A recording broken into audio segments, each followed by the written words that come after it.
Force and pressure, जिसने पहले एक ही वन गो वीडियो रहेगी, तो जिन्होंने पहले समझा उनकी रिवीजन हो जाएगी और ये समझ लेगी। फोर्स, इसमें पहले फोर्स पार्ट रहेगा फिर प्रेशर पार्ट। फोर्स पार्ट से शुरू करेंगे। फोर्स क्या है? फोर्स कोई भी एक्सटर्नल पुश और पुल है। आप किसी भी चीज़ को पुश कर रहे हो या आप किसी भी चीज़ को पुल कर रहे हो तो उसको क्या कहते हैं हम? फोर्स। अब कैसी पुश और पुल है? एक ऐसा पुश या पुल विच चेंजेस और टेंड्स टू चेंज, या तो वो चेंज करता है या तो चेंज करने की कोशिश करता है। क्या चीज़? किसी चीज़ की शेप, किसी चीज़ का साइज, या फिर उसका state of motion.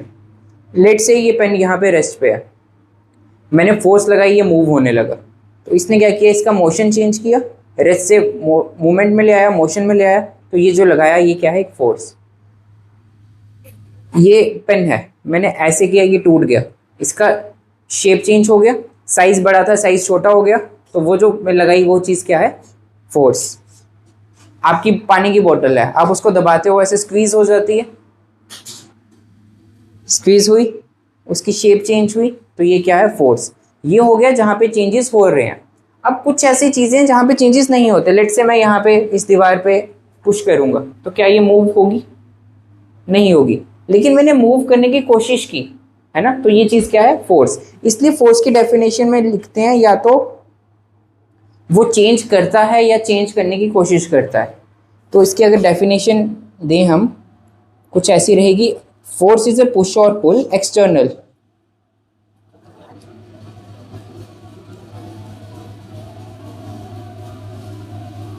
External push और पुल। आप एक्सटर्नली किसी चीज पे लगा रहे हो जो क्या करता है? दैट चेंजेस और टेंड्स टू चेंज।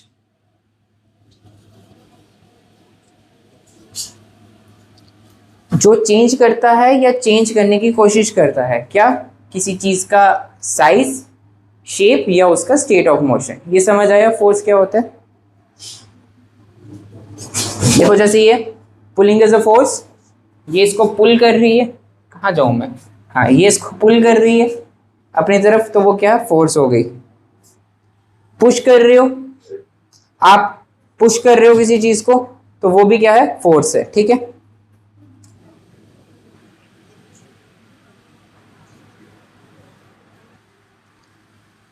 अब अगर फोर्सेस सेम डायरेक्शन में अप्लाई हो रही हैं, आपके पास एक ब्लॉक है,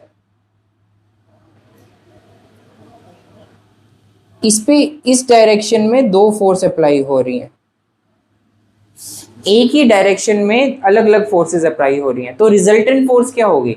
इस वॉल पे, या फिर एक कार है वो स्टार्ट नहीं हो रही, उस पर एक बंदा पीछे से धक्का लगा रहा है, एक और बंदा पीछे से आके धक्का लगाने लगे, तो उन दोनों की फोर्स क्या हो जाएगी? ऐड हो जाएगी, है ना? समझ आया? अगर सेम डायरेक्शन में फोर्स, दो फोर्सेस लग रही हैं, तो वो फोर्सेस क्या होंगी? ऐड। इफ टू और more forces are acting on a body in the same direction, they will be added. Let's say first force यहाँ पे 10 न्यूटन्स की लग रही है, सेकंड फोर्स यहाँ पे 10 न्यूटन्स की लग रही है, तो इसमें ओवरऑल फोर्स कितनी हो गई? 20 न्यूटन्स, दोनों ऐड हो गई। अब एक बंदा गाड़ी आगे धक्का मार रहा है, दूसरा बंदा उसको आगे से पीछे धक्का मार रहा है, तो उन दोनों की फोर्स में क्या हो जाएगी? सबट्रैक्ट। अपोजिट डायरेक्शन में लग रही है, मैं इस डेस्क को यहाँ से पुश कर रहा हूँ, आप इस डेस्क को यहाँ से पुश कर रहे हो, तो अपोजिट डायरेक्शन है दोनों की, तो ये दोनों क्या हो जाएंगी? सबट्रैक्ट हो जाएंगी। लेट से यही एक ब्लॉक है या कार है, इस पे यहाँ पे भी फोर्स लग रही है, यहाँ पे भी फोर्स लग रही है, यहाँ पे 20 न्यूटन्स की फोर्स लग रही है, यहाँ पे 10 न्यूटन्स की फोर्स लग रही है, तो ये दोनों फोर्सेस सबट्रैक्ट हो जाएंगी। इसमें से ज्यादा फोर्स कौन लगा रहा है? 20 न्यूटन्स वाला, तो ये ब्लॉक किस साइड मूव होगा? इस साइड। ये ब्लॉक इस साइड। 20 माइनस 10 माइनस किया, आपका कितना बचा? 10 न्यूटन्स बचा, लेकिन वो किस साइड है? इस साइड है। अगर यहाँ पे मैं 35 न्यूटन्स कर दूं, तो ये ब्लॉक किस साइड मूव होगा? इस साइड मूव होगा, और किस फोर्स से होगा? 15 न्यूटन से, क्योंकि इन दोनों का माइनस किया, 15 बचा, बड़ी फोर्स ये है तो ये उस साइड ले जाएगा 15 न्यूटन से। जैसे कार है, कार को आप पुश कर रहे हो, आपने कम फोर्स लगाई, कार ने ज्यादा फोर्स लगाई, तो कार आपको भी धक्का मारते हुए ले जाएगी, है ना? फोर्स का यूनिट नहीं बताया मैंने, फोर्स का यूनिट क्या होता है? न्यूटन्स।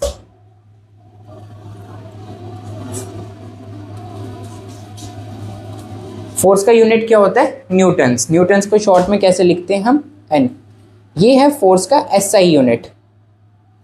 फोर्स का एसआई यूनिट क्या है? न्यूटन्स। एसआई यूनिट पता है? पता है ना? फोर्स का एसआई यूनिट क्या है? न्यूटन्स। एक होता है सीजीएस, जब हम सेंटीमीटर लेते हैं, वेट को हम ग्राम लेते हैं और टाइम को सेकंड लेते हैं। एसआई यूनिट में हम वेट को केजी लेते हैं, लेंथ को किलोमीटर्स लेते हैं, वेट को केजी लेते हैं। इसमें सीजीएस में सेंटीमीटर और ग्राम लेते हैं। अगर हम सीजीएस यूनिट की बात करें तो ये न्यूटन्स क्या बन जाता है? बताओ। डाइन। फोर्स की कभी कभी ऑब्जेक्टिव्स आते हैं। फोर्स का सीजीएस यूनिट क्या है? डाइन। और एसआई यूनिट क्या है? न्यूटन्स। और डाइन और न्यूटन्स आपस में कैसे रिलेटेड है? 1 न्यूटन किसके इक्वल होता है? 10⁵ डाइन्स के बराबर। ठीक, यहां तक समझ आया? वही फोर्स अगर अपोजिट डायरेक्शन में होंगी तो सब्ट्रैक्ट हो जाएंगी। टग ऑफ वॉर गेम देखिए, आधे रस्सी इधर से खींचते हैं, आधे उधर से खींचते हैं। वो रस्सी किसकी साइड मूव होती है? That team which is applying more force, है ना? अगर हम टग ऑफ वॉर खेल रहे हैं, आप एक साइड प्रगति है, एक साइड ये है, तो वो किस साइड मूव होगी? जिसने ज्यादा फोर्स लगाई वो उसकी साइड मूव हो जाएगी। ठीक है, खेलेंगे? हाँ, यही करते हैं। यहाँ पे टग ऑफ वॉर शुरू करते हैं। देखो हम फोर्स एंड प्रेशर का एक्सपेरिमेंट कर रहे हैं। अब फोर्स क्या क्या कर सकता है? एक रेस्ट में ऑब्जेक्ट को मूव कर सकता है। आपके पास एक बॉल पड़ी है, आपने बॉल को ऐसे करके मारा, वो बॉल मूव होने लगी, रेस्ट पे थी, आपने फोर्स लगाया, मूव होने लगा। कोई चीज मूव हो रही है, उसको रोक सकते हो। आपकी तरफ मैं बॉल फेंकता हूं, आपने कैच पकड़ लिया, फोर्स लगाई, मूवमेंट रुक गई। डायरेक्शन चेंज कर सकते हैं। किसी मूविंग बॉल की आप डायरेक्शन चेंज कर सकते हो। मैंने आपकी तरफ बॉल मारी, ऐसे मैंने आपकी तरफ बॉल फेंकी, आपने उसको ऐसे किया, बॉल मेरी तरफ आएगी, डायरेक्शन चेंज हो गई। आपने फोर्स लगाई, डायरेक्शन चेंज हो गई। ट्राई करना है, चेयर फेंको। तो ऐसे मैंने फेंका आपके ऊपर कुछ, आपने उसको ऐसे किया, उसकी डायरेक्शन चेंज हो गई। तो फोर्स ने क्या किया? डायरेक्शन चेंज की। Force can change the size of a material. आपके पास डो है, आटा, उसको ऐसे दबाया, साइज चेंज हो गया। बॉल होती है छोटी स्पंज वाली, उसको दबाते हो साइज चेंज हो जाता है, शेप चेंज। अब 2 कैटेगरीज की फोर्सेस है। एक आपके पास आती है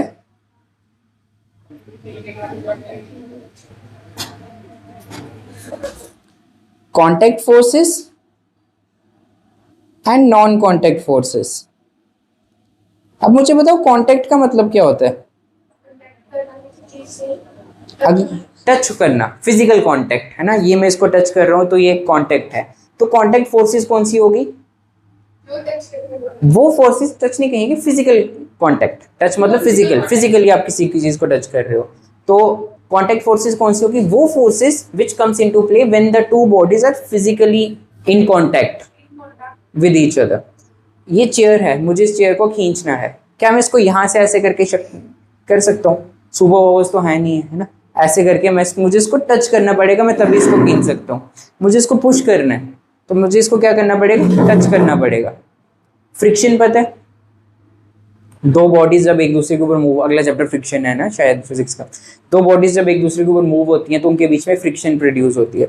ये चेयर मैंने यहाँ पे ऐसे खींची, जान लगी खींचने में, फोर्स लगी। वो फोर्स किसकी वजह से? फ्रिक्शन की वजह से। तो अगर ये 2 बॉडीज आपस में कॉन्टैक्ट में ही नहीं है, फ्लोर के साथ कोई फ्रिक्शन लग रही है नहीं, तो इसको भी क्या चाहिए? कॉन्टैक्ट चाहिए। तो वो फोर्सेस जिसको कॉन्टैक्ट, फिजिकल कॉन्टैक्ट होना जरूरी है, उनको क्या बोलते हैं? Contact forces. तो कॉन्टैक्ट फोर्सेस कौन कौन सी हुई? Muscular force. मस्कुलर फोर्स जो हम अपने मसल्स से लगाते हैं, हम अपनी बॉडी से फोर्स लगाते हैं। मैंने इस चेयर को पुश किया या पुल किया तो मैंने अपने मसल्स का यूज किया, अपनी बॉडी का यूज किया। बिना कॉन्टैक्ट किए तो कर नहीं सकते। तो ये कौन सी फोर्स होगी? Contact force. समझ आया? फ्रिक्शनल फोर्स, जो मैंने अभी फ्रिक्शनल फोर्स बताई, उसके लिए भी 2 बॉडी आपस में क्या चाहिए? कॉन्टैक्ट में होनी चाहिए। तो कॉन्टैक्ट फोर्सेस की कौन कौन सी एग्जांपल्स आई? Muscular force and frictional force. Frictional force, frictional force कौन सी है? 2 बॉडीज जब आपस में मूव होती। समझ आया? यहां तक क्लियर है? नॉन कॉन्टैक्ट फोर्सेस कौन सी है? जो कॉन्टैक्ट में नहीं है। ग्रेविटेशनल फोर्स, नीचे गिरा, ये इरेजर है ना? नीचे गिर रही है। नीचे किसकी वजह से गिर रही है? Gravitational force. क्या ग्रेविटी और इस इरेजर आपस में ये कांटेक्ट में है? फोर्स तो लगा रही है, विदाउट कांटेक्ट फोर्स लगा रही है, तो कौन सी फोर्स हुई है? Non contact force. तो नॉन कांटेक्ट की पहली टाइप कौन सी आई? Gravitational force. इलेक्ट्रोस्टैटिक फोर्स जो चार्जेस में होती है, आपने वो बलून वाला किया था, वाटर बलून की तरफ टिल्ट हुआ था, क्या वाटर और बलून आपस में कांटेक्ट में थे? फोर्स लगी तभी टिल्ट हुआ। तो किसकी एग्जांपल है वो? Non contact force. दो एग्जांपल्स पता चल गई। मैग्नेटिक फोर्स, आपके पास दो मैग्नेट्स हैं, मैग्नेट्स पास लाओ आपस में चिपकने लगते हैं, उसको उल्टा कर दो सेम पोल से तो एक दूसरे को रिपेल करते हैं, उनके बीच में कोई कांटेक्ट है उस टाइम? नहीं, तब भी फोर्स लगा रहे हैं, तो कौन से? Non contact force. Non contact force की क्या क्या एग्जांपल्स आई?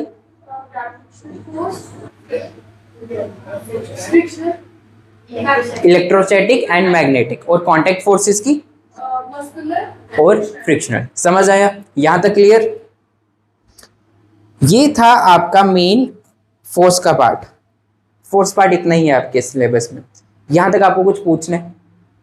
कोई डाउट? थोड़ा सा, तनिक, छोटा? नहीं। देन आपका आता है प्रेशर। प्रेशर क्या होता है? फोर्स पर यूनिट एरिया।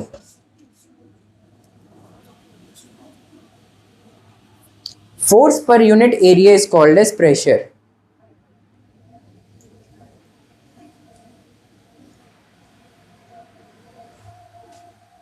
आप किसी एरिया पे कितनी फोर्स लगा रहे हो उसको क्या कहते हैं? प्रेशर। मैं इससे यहां पे ऐसे फोर्स लगा रहा हूं, ठीक है? अब ये सारी फोर्स कितने पॉइंट पे लग रही है? इस पॉइंट पे, तो ये क्या हो गया? प्रेशर। फोर्स होगी कितनी, खाली आप फोर्स लगा रहे हो। प्रेशर क्या हुआ? कितने एरिया पे आप फोर्स लगा रहे हो। तो प्रेशर का फॉर्मूला क्या हुआ? फोर्स पर यूनिट एरिया। कितनी फोर्स लगा रहे हो और कितने एरिया पे निकाल रहे हो। अगर आपकी फोर्स न्यूटन्स में है, एरिया किस में होगा? मीटर स्क्वायर में। तो इसके यूनिट्स क्या बनेंगे? न्यूटन पर मीटर स्क्वायर। इस न्यूटन पर मीटर स्क्वायर को क्या बोलते हैं? पास्कल्स। तो प्रेशर का यूनिट क्या बना? पास्कल्स को शॉर्ट में पीए लिखते हैं, ठीक है? अच्छा, मैं आगे आ रहा था। अगर आप प्रेशर, फोर्स आपके न्यूटन्स में होनी चाहिए, एरिया किस में होना चाहिए? मीटर स्क्वायर में। लेट्स से अगर फोर्स आपको डाइन्स में दी है तो उसको पहले न्यूटन्स में चेंज करोगे। अगर आपको एरिया किस में दी है? सेंटीमीटर में दी है, तो उसको आपको किस में चेंज करना है? मीटर स्क्वायर में। देन आपका न्यूटन मीटर स्क्वायर बन जाएगा, newton divided by metre square. इसी newton divided by metre square को क्या बोलते हैं? पास्कल्स। समझ आया? तो प्रेशर का यूनिट क्या हुआ? पास्कल्स। शॉर्ट में क्या लिखते हैं? पीए। अब इसका फॉर्मूला क्या है? Pressure equals to force divided by area. Let's say आपके पास कोई इक्वेशन है 10 डिवाइडेड बाय 2, क्या आंसर आएगा? इसी 10 को अगर मैं 3 से डिवाइड करूं तो क्या आंसर आएगा? 3.33 समथिंग, है ना? इसी 10 को अगर मैं 4 से डिवाइड करूं तो क्या आंसर आएगा? 2 पॉइंट समथिंग, 2.5। इसी 10 को अगर मैं 5 से डिवाइड करूं तो क्या आंसर आएगा? आपने जैसे जैसे डिनोमिनेटर की वैल्यू बढ़ाई, आपका रिजल्ट क्या होता गया? छोटा होता गया। 2 था 5, 3 था 3.33, 4 था 2.5, 5 किया 2। तो आपका जो फोर्स का फॉर्मूला है वो क्या है? प्रेशर का फॉर्मूला क्या है? Force upon area. तो जैसे जैसे एरिया बढ़ेगा तो प्रेशर की वैल्यू क्या होती जाएगी? कम होती जाएगी। जैसे जैसे फोर्स बढ़ेगी तो प्रेशर भी क्या होता जाएगा? बढ़ता जाएगा। मतलब आप जैसे जैसे जिस एरिया पे आप प्रेशर फोर्स लगा रहे हो, जैसे जैसे वो बढ़ेगा आपका प्रेशर आपको क्या फील होगा? कम फील होगा। इसकी सबसे अच्छी एग्जांपल है आपका bag, school bag. School bag के जो स्ट्रैप्स होते हैं वो क्या होते हैं? ब्रॉड। क्यों ब्रॉड होते हैं? ताकि एरिया बढ़ गया तो आपको प्रेशर क्या हो? कम फील हो। ट्राई करना उसको पतला ऐसे छोटा करके पहनने की, आपको पेन होने लगेगी, क्यों, प्रेशर ज़्यादा है। ये पहनना है, अगर मैं ऐसे करके इसको इरेजर में घुसाऊं, नहीं घुसेगा, टिप से घुसाऊं इजीली घुस जाएगा, क्यों, यहाँ पे एरिया कम है, प्रेशर ज़्यादा है। तो प्रेशर कब ज़्यादा होगा, जैसे जैसे एरिया कम होगा, जैसे जैसे एरिया कम होगा प्रेशर क्या होगा, बढ़ता जाएगा। आपके जो नाइफ्स होते हैं आगे से क्या होते हैं, शार्प, क्यों शार्प होते हैं, ताकि एरिया कम हो, काटने में इजी रहे, प्रेशर बढ़ जाए। अगर कोई ब्लंट नाइफ हो, आगे से शार्प ना हो, तो उससे कटते ही चीज़ें नहीं कटती, क्यों, एरिया बढ़ गया, प्रेशर कम हो जाएगा। समझ आया, देखो कितना फर्क पड़ा था। 10 को हमने 2 से किया तो आंसर वॉज 5, 2 का अगला नंबर 3 है, 10 को 3 से किया तो आंसर 3 पॉइंट समथिंग आ गया। कितना ज़्यादा डिफरेंस बढ़ गया, सिर्फ 1 पॉइंट एरिया कम करने से डिफरेंस कितना ज़्यादा आया। इसलिए जितनी चीज़ आप शार्प करोगे उतना ज़्यादा उसका क्या होगा, प्रेशर वो एक्सर्ट करेगी। समझ आई। बियोंसी है, आपको बता दूं क्या होती है, एक ओवरव्यू। बियोंसी पता है क्या होती है, जब आप पानी में कोई चीज़ डालते हो ना, वो पानी में क्या होती है, वो ऊपर आती है। लेट से आपने पानी में कोई बॉल डाली, वो बॉल क्या होगी, ऊपर आएगी। पानी में आपने बलून डाला, आप उसको नीचे पुश करोगे वो ऊपर आएगा। जो पानी की फोर्स उसको ऊपर की तरफ लग रही है उसको क्या कहते हैं, बियोंसी। ठीक, पानी की अपथ्रस्ट फोर्स, आपने पानी के बीच में कुछ डाला, पानी उसको क्या कर रहा है, ऊपर की तरफ पुश कर रहा है। ऑब्जेक्ट डालते हैं तो वो डेंसर होता है। जिस चीज की डेंसिटी वाटर की डेंसिटी से ज्यादा होगी वो सिंक करेगा, जिस चीज की डेंसिटी वाटर की डेंसिटी से कम होगी वो फ्लोट करेगा। आइसबर्ग्स कितने बड़े होते हैं, बहुत बड़े होते हैं, एक माउंटेन जितने आइसबर्ग्स होते हैं, वो पानी में सिंक नहीं करते, क्यों नहीं करते, पानी की डेंसिटी ज्यादा होती है। पानी की डेंसिटी क्यों ज्यादा होती है, पानी में क्या है, सी वाटर में क्या है, सॉल्ट। जो आइसबर्ग्स होते हैं वो किसके होते हैं, फ्रेश वाटर के, तो डेंसिटी कम हो गई। जो डेड सी है, डेड सी पता है, डेड सी में सॉल्ट बहुत ज़्यादा है। और जो एक एरिया है मुझे याद नहीं आ रहा कहाँ पे है, वहाँ वो अर्थ का सबसे डीपेस्ट पॉइंट है, लैंड लेवल पे, सी लेवल से भी नीचे है, वहाँ पे सॉल्ट कंसंट्रेशन बहुत ज़्यादा है। तो अगर आप वहाँ पे हम पानी के बीच में जंप करेंगे ना, हम डूब नहीं सकते, हम फ्लोट करेंगे। क्यों फ्लोट करेंगे, क्योंकि हमारी बॉडी की डेंसिटी कम है, उस वाटर कम है, उस वाटर की डेंसिटी बहुत ज़्यादा है, क्योंकि उसमें सॉल्ट बहुत ज़्यादा डिजोल्व है। तो वहाँ पे हम क्या करेंगे, फ्लोट करेंगे। जिस चीज़ की डेंसिटी ज़्यादा होगी वो सिंक करेगी, जिस चीज़ की डेंसिटी कम होगी वो फ्लोट करती है।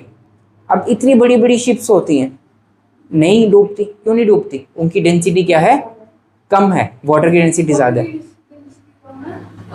वाटर की ज़्यादा है, शिप की कम है। समझ आया। अगला टॉपिक है गैसियस प्रेशर। अब गैसेस भी क्या करती है, प्रेशर एक्सर्ट करती हैं।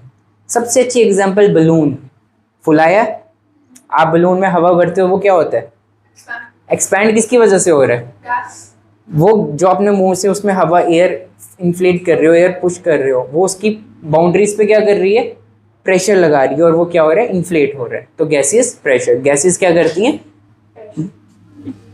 जैसे जैसे आपने बलून में हवा भरी उसकी बाउंड्रीज पे प्रेशर लगने लगा, है ना। गाड़ी के टायर्स, हवा निकाल दो टायर बैठ जाता है, हवा डालते हैं टायर उठ जाता है, तो वो किसकी वजह से हवा में आई गाड़ी, गैस जो हम उसमें हवा भर रहे हैं। समझ आया, गैसेस प्रेशर समझ आया। एटमॉस्फेरिक प्रेशर, एटमॉस्फेयर क्या है, व्हाट इज एटमॉस्फेयर, अर्थ के अराउंड ये जो ब्लैंकेट ऑफ एयर है, इसको क्या कहते हैं, 5 मिनट, इसको क्या कहते हैं, एटमॉस्फेयर, है ना। अब हमारे ऊपर है वो सारा ब्लैंकेट एयर का, तो वो हमें हमारे ऊपर क्या कर रहा है, प्रेशर एक्सर्ट कर रहा है, उसी प्रेशर को हम क्या कहते हैं, atmospheric pressure. The pressure exerted by atmosphere on the surface of earth is called as atmospheric pressure.